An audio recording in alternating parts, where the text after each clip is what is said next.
You may not know this, but if you're holding a traditional financial portfolio through a traditional financial advisor, you might be traditionally. Damn! Today, we're going to break down why your wealth is evaporating behind the scenes, and if you stick around to the end of the video, you may just find out how Bitcoin can fix it. I'm Oceans. This is Beyond Bitcoin. Hop in, you curious kangaroos. Let's dive in.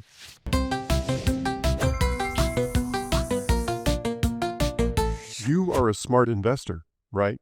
You plan for your future. You watch this channel for your daily dose of Bitcoin. Or maybe you've never heard or seen a Bitcoin video. I don't know. This video does count towards 40 hours of Bitcoin podcasts per week, just if you were curious. Anyway, let's assume you have a financial advisor or a pension plan or any kind of traditional financial product. What if I told you this entire sector of our economy has been running the same exact formula for 80 years? What if I told you that? What would you do? That 80-year formula is called modern portfolio theory. Not modern monetary theory, not modern economic theory, modern portfolio theory. Modern portfolio theory, or MPT for short, has been the cornerstone of economic theory for executives, economists, investors, and institutions for 80 years. That means we've been living with the same investment strategy for almost a century. The big thought behind MPT is the idea that there's such a thing as the risk-free asset. At some point in history, government-backed bonds became the idea of this risk-free asset, meaning they were assumed to stay incredibly stable. I mean, we're talking about the base of the pyramid here, folks. According to MPT, the bonds, or the risk-free assets, are what hold the economy up. And because of this, economists and financial engineers would develop more and more sophisticated models that relied on the same idea, that there's such a thing as a risk-free asset. I had a conversation with my friend Fundamentals about it. Fundamentals has been an actuary for publicly traded companies for over 30 years. And he just so happens to be the author of a new book titled Bitcoin for Institutions, where he dives into the reasons why BlackRock changed their tune about Bitcoin, or why individuals will always outbid institutions for Bitcoin. If you want to see a video about those topics, you can click one of the links above wherever they land. Here is a clip from that conversation. Modern portfolio theory is, if there's a law of the land in finance, it's that. It's very well accepted. It came from a long lineage of University of Chicago economists who won Nobel Prizes. And it goes back to this, there's this notion of a risk-free asset that everything is benchmarked against. So if you believe such a thing exists, which a lot of people do, right? And at the time, in like the 50s, when this started getting traction, the U.S. Treasury, the U.S. bond, U.S. full faith and credit of the U.S. was AAA, no question. So this U.S. Treasury curve was considered the risk-free asset, and it was the benchmark for which all of the assets possible in the universe would be benchmarked against. So you start with this notion of the risk-free asset, and then what you do is then you have another notion called the market portfolio, which is basically like if I could create a portfolio of every asset that existed in the market, can I abstract it into one thing and say I'm invested in that, right? Now, this is before like the S&P existed, this concept, right? So the S&P index, or the Dow Jones, these indices were created to try to construct something that would essentially behave like this thing called the market portfolio. So you have a risk-free asset and you have a market portfolio. Between these two things, you're looking for a portfolio that maximizes your return on a risk-adjusted basis. This is the most layman way I can put it. The risk is nothing more than like price volatility, and return is return. So you just take those two things, and then you try to optimize within your risk tolerance. So what you have is, on one end of the spectrum, your risk-free asset, and then on the other end of the spectrum is all of your money is in this market portfolio, right? And so somewhere between your risk-free asset and your all-equity asset is a risk spectrum that you're looking to optimize. And modern portfolio theory gives a framework to do this mathematically, to give yourself the impression that you can actually optimize for this. And you can invest in the portfolio that truly gives you the optimal balance between risk and return. I got a question. Yes. Where does BlackRock fit in modern portfolio theory? And how did it discover Bitcoin as its fix? Good questions. Let's get to them. But first, I want to give a shout out to our sponsors of the show, sat123.com. These guys are the go-to in a crisis when the grid goes down, or when you lose communication with friends or loved ones or local agencies. Sat123 offers a variety of communication devices, Faraday bags, and solar power solutions so you can make sure you're ready for any disaster. Go to sat123.com and use the promo code SIMPLY for 15% off of your purchase. Great deal.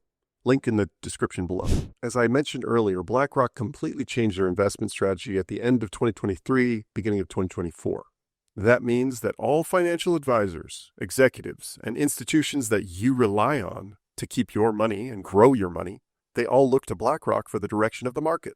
BlackRock has been running the MPT playbook for their entire existence. Larry Fink grew up in the heyday of MPT. The thought is, as long as you have a risk-free asset in place, you can weight your portfolio 60% stocks and 40% bonds, government-backed bonds, remember. The problem here is that when BlackRock's balance sheet was hemorrhaging during the British bailout of September of 2022, Fink realized that not only were bonds not risk-free, they were risk-e. Ha, ha, ha. Hey. They had to find something to replace bonds for fear of being bailed out by a government whose currency they were operating in, just like in the UK.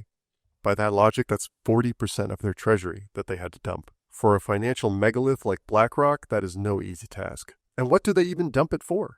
In TradFi, Bitcoin is somewhere in there trying to figure out where to fit in, whereas I'm saying two things. I'm saying, one, Bitcoin is actually the risk-free asset. More importantly, BlackRock thinks Bitcoin's the risk-free asset. And that's a case I make very strongly in the book. Here's what I think they decided, okay? I don't know when their Bitcoin journey started, but like the boat decided it had to leave the port after the UK Bank of England pension situation. You're asking me to read the tea leaves of what BlackRock did. And what I'd say is there's a couple of things that came out like, okay, there was this report that suggested that they would recommend an 85% allocation into Bitcoin. At some point, this capitulation came together. We don't normally read asset allocation reports from companies like BlackRock.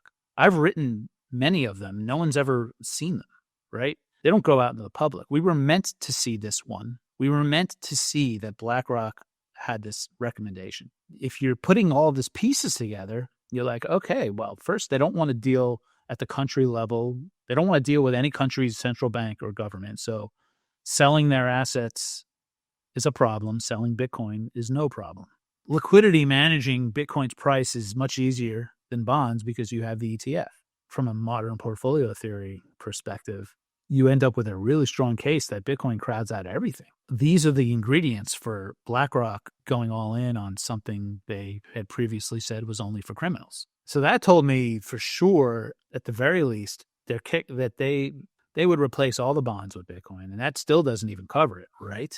So when you think about it further, if you look at the market portfolio, there's nothing in there that can compete with Bitcoin. In a MPT framework, if you really do it, Bitcoin would end up if you don't constrain it, a lot of assets have very attractive, like Sharpe ratios, have very attractive risk-adjusted returns, and you have to constrain them in this model. Otherwise, the model will allocate everything to a hedge fund or a private equity or Bitcoin. But if you really look at Bitcoin against all of these, it ends up kicking out all of these things. And so I think BlackRock thought very deeply about Bitcoin in this modeling, looked at it in an unconstrained way, and saw that yes, you can use it as a risk-free asset, but I think it also takes over the market portfolio from a risk-adjusted return basis. And it's like, that's sort of mind-blowing if you think about it, because there's never, you could work in finance for 100 years and never see an asset that does anything like that. So what are we doing?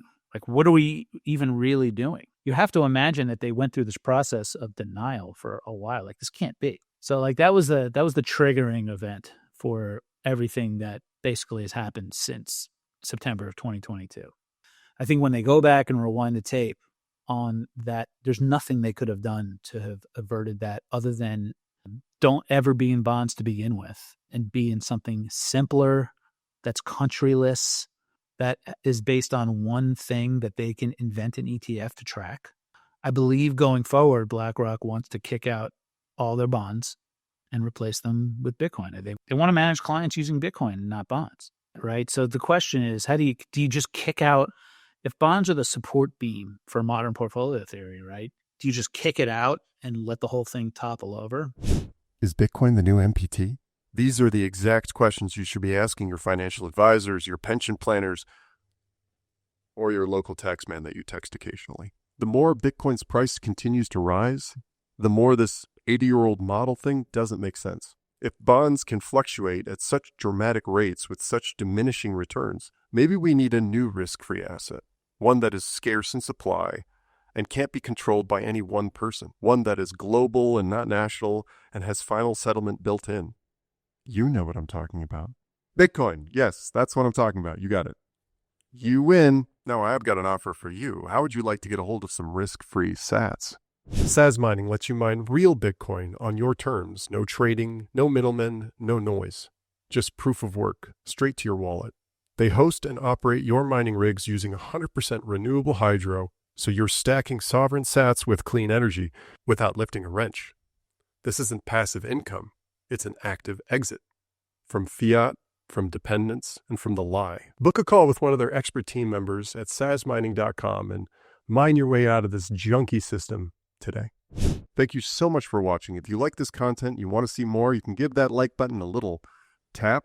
Give it a little tappy. Or you can subscribe to the Simply Bitcoin channel for daily content, daily. That's every single day. Something new and exciting about Bitcoin. I'm Oceans. This is Beyond Bitcoin. Until we meet again. We've only just begun.